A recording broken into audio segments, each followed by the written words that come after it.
Hi, welcome to One Dish Two Ways. I'm going to turn apples into apple pancakes. Stay tuned. Hi, welcome back to One Dish Two Ways. I'm Sheila, and we've got Joe with us also. So, you've been to the orchard, so it's fall. You've been to the orchard, you've got your tons of apples. What are you going to do with it? Well, I've got a great idea for you, and these are apple pancakes. Super simple, not hard at all. The hardest part is lining up the core, so that you actually get the full core out. You'll see a couple of these. I didn't quite have it quite lined up, so I had to get a little bit out. So, first thing you want to do is get your batter prepared. Use whatever batter you want. I tend to keep this one in our house, which is the Plant Strong, because it's just like any other. All you gotta do is add water to it. One of the pre-done ones. So I've got 2 cups of the batter and 2 cups of water in here. I've got my griddle preheated, and I've got my apples all ready to go. So I do want to add something to this because I either usually add vanilla extract, but today Joe and I were talking. We think it'll be better if we do maple extract. So I'm going to add maple extract to. I don't think I have much left.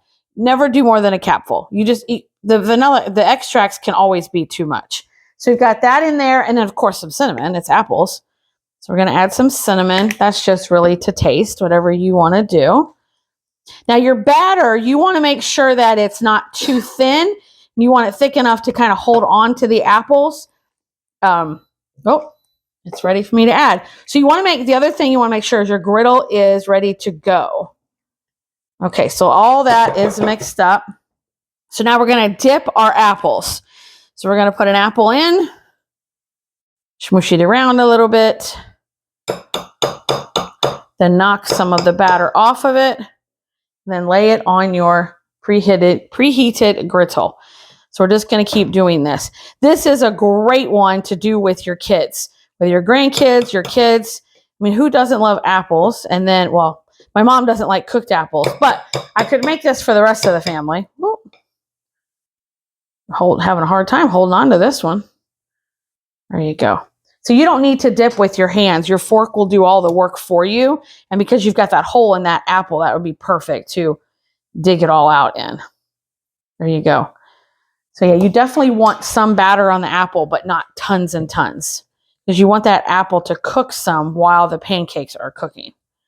I've not tried this if you did it in a waffle iron. My thought on that would be, if you don't think someone would like the big apple rings, you could shred your apple and then put that mixture into a waffle maker. Because I'm not sure, depending on how big you got your apples would depend if this would work in a waffle maker. But it's so great. This time of year is my favorite time of year. And then to go to the orchard and get all the different apples. Sometimes people pick them. Sometimes you just get them from the orchard and they've already picked them for you.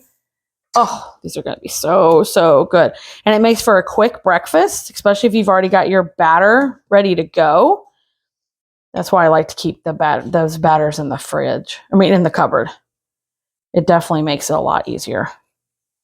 Because I would say we probably eat pancakes, every other week or so? We like them on a Sunday morning after church. So we're just going to keep doing this. Now, I know I always tell you to try your food, but I don't try raw batter. So I knew I didn't get too much maple flavoring in there. And these will take about the same time that a regular pancake does, 3 to 4 minutes per side. You'll still see the bubbling. As you can see, it's still bubbling over here. It's just going to be a little bit different since it's got this apple in the middle of it. So tell me in the comments, what do you like to do with your apples when you bring them home? You like to turn them into cider? Do you get the cider there? Do you do pies? I used to do, Joe's mom, she used to make apple, what are they called? Apple dumplings? Yeah, and it's where you put the pie crust around it, and then after you cored it, then you put this cinnamon sugar mixture down the center of it, and then after you put the apple pie around it, the pie crust, I add like a liquid, and then they like steamed in there, and we used to make those, and then I'd freeze them. We just don't eat that kind of stuff anymore, so I don't know, maybe I can find a plant-based version of that. It's one of his mom's specialties, that's for sure. For sure. So what else do you people like to do? Obviously, eat them for snacks. Caramel dip is always good to have with your apples. Which I do have a caramel topping, if you wait till the end, that I have discovered how to make. All whole food plant-based. It's crazy. It didn't start out, that's what I was trying to make, but it ended up being that's what I ended up making. So, wow, these are smelling so good. And get the kids involved. Yeah, they might not be able to be strong enough to put the core through, but they could be dipping this for you. And then you can put them on the hot griddle, pending their age. They can put them on the griddle. It's just a great activity to get the whole family involved. Oh, here, you need to move one.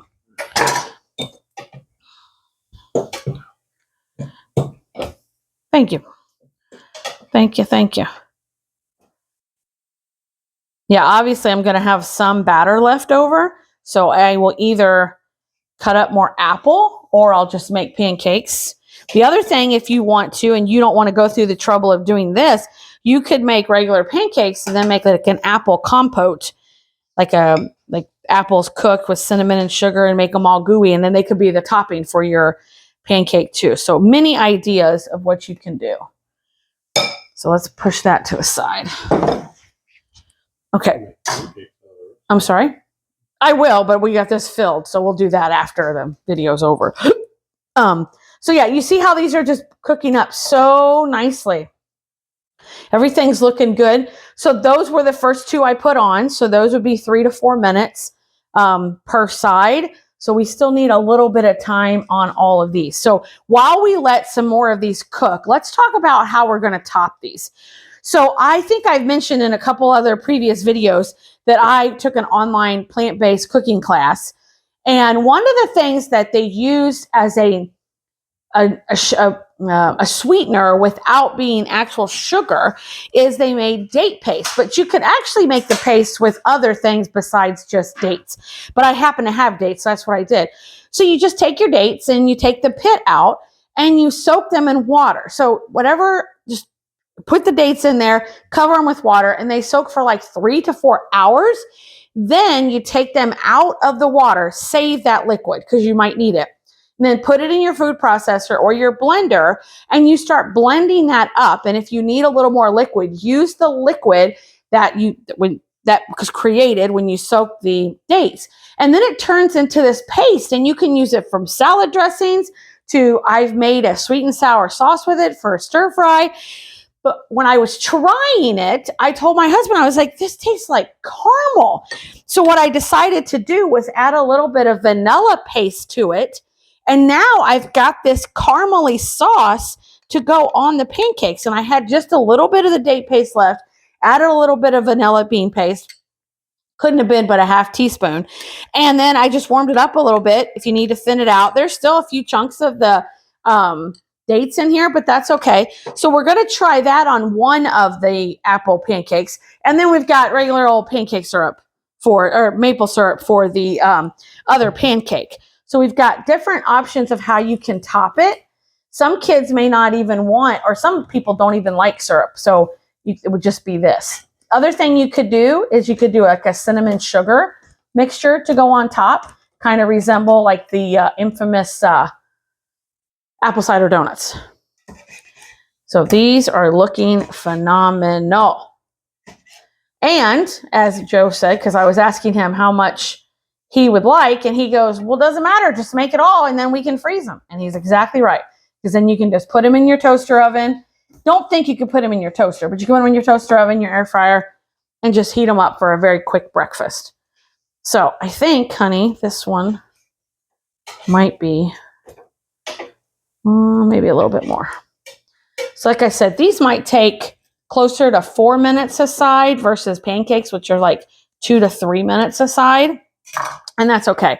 Whatever you need to have, you want to make sure that these pancakes you don't want raw batter. Nobody wants to eat raw batter at all. So we're just going to let these sit for just a little bit. So like I said, shred it. You can use apples in salad. You can shred the apples. You could also pre-make a pie or pre-make some apple bundles, or some people like to cut the apples up and then roll it in the crescent rolls. There are so many things that you could do, whether it's, you know, whole food plant-based. You could find an alternative for that. What I like about this is that we both will eat this. This is healthy for both of us. And if I had the family in, everybody but my mom would eat these. She just doesn't eat cooked fruit. So I would just make her pancakes on the side. So I like that it will cover all the different, everyone in your household will enjoy this. And if there's some people that do not like pancakes, you could also just take the apple rings and griddle them for them. And then they could still use pancake syrup. They could use the cinnamon and sugar. They could put the cooked apple on some oatmeal. It's just so many things. And apple cinnamon oatmeal is phenomenal. Again, grate the oatmeal or grate the apple, just cut it up. At this time of year, why not enjoy all those fresh apples and add some cinnamon and make a wonderful bowl of oatmeal, which is a delicious way to start your day. So I think, honey, we can start trying these. So we'll try this one and this one while we wait. Let's see. So these two might be ready too. Okay. So these all still need a little bit more time.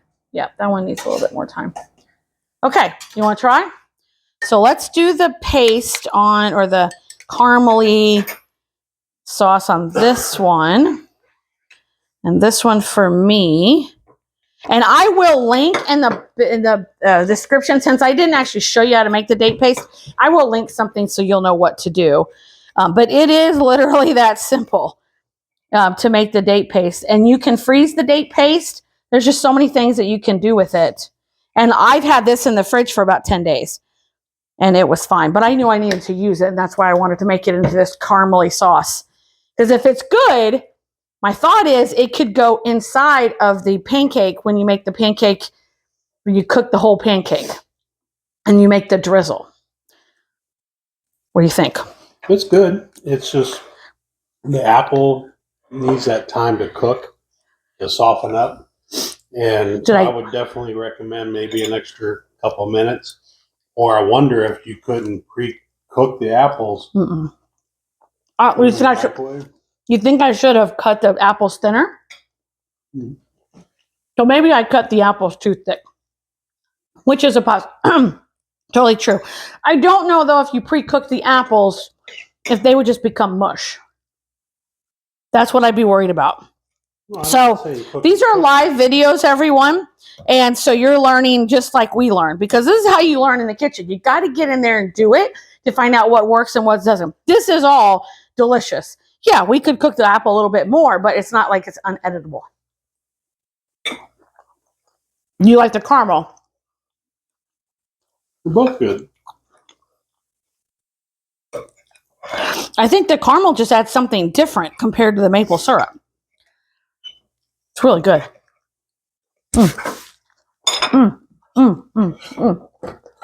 What a healthy breakfast. And a way to use up my apples. Not that I'm going to use all of them. Yeah.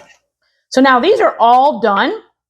So I'm going to transfer these to a cooling rack to make sure we'll have obviously a few more for breakfast. But then I'll be able to put any in the freezer. So please let us know in the comment what's your favorite way to use the apples that you get at the orchard or just at the store. And thank you so much for joining us on One Dish, Two Ways. Because stay tuned and make sure you like and subscribe, because we're going to have more fall videos ahead. And if you have an idea of something you'd like to see, let us know. Thank you. Have a good week.